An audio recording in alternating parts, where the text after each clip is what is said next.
ये रात का वक्त था। घना जंगल, चारों तरफ अजीब सन्नाटा। 8 दोस्त राहुल, रोशन, राघव, ऋषभ, नितिन, खुशबू, सलोनी और खुशी कैंपिंग के लिए इस जंगल में आए थे। सब जवान थे, लगभग 25 साल के। चेहरे पर मुस्कुराहट थी, लेकिन दिल में हल्का सा डर भी। जैसे जैसे वो आगे बढ़े, पेड़ और घने हो गए। हवा में अजीब सी ठंडक थी। खुशबू ने पीछे मुड़कर देखा। उसे लगा जैसे कोई उन्हें देख रहा हो, लेकिन वहाँ सिर्फ अंधेरा था। अचानक उनके सामने जंगल के बीच एक खाली खंडर घर दिखा। टूटी दीवारें, काली खिड़कियाँ और ऐसा सन्नाटा जैसे वो जगह जिंदा हो। सब रुक गए। किसी ने कहा, यहीं रुकते हैं।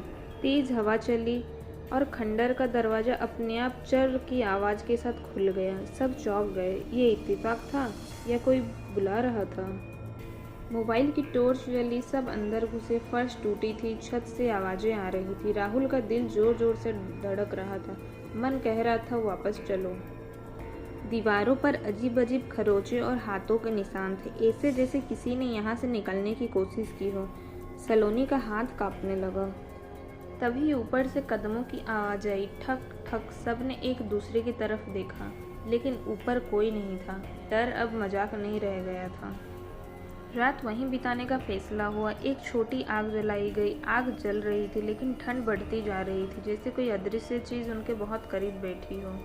रात के बीच नितिन अकेला उठ गया। उसे लगा कोई उसे पुकार रहा है। वो टॉर्च लेकर अंधेरे कॉरिडोर पर चला गया, और यही उसकी आखिरी गलती थी।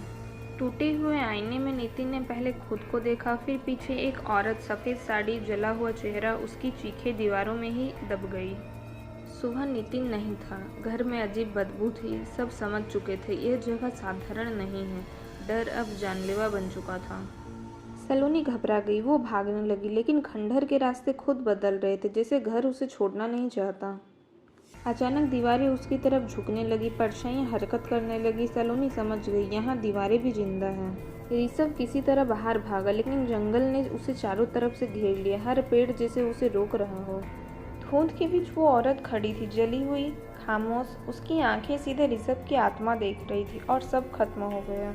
खुशबू जमीन पर बैठ गई। नीचे से ठंडक आई। जमीन दरकने लगी। राहुल उसे बचाने दौड़ा, लेकिन वो उसकी आंखों के सामने गायब हो गई। रोहन सब रिकॉर्ड कर रहा था। अचानक उसके फ़ोन में एक आवाज़ आई, अब तेरी बारी। स्क्रीन काली हो गई। राघव ने मुकाबला करने की कोशिश की, लेकिन वो ताकत इंसानी नहीं थी। अंधेरा उसे निगल गया। सिर्फ राहुल बचा, डर से पागल। वो जंगल से भागता रहा, पीछे मुड़कर नहीं देखा। राहुल घर लौट आया, सबको कहानी बताई, लेकिन कुछ दिन बाद उसका शरीर सड़ने लगा, और एक रात वो भी मर गया। कहते हैं, उस खंडर से कोई भी जिंदा नहीं बचता।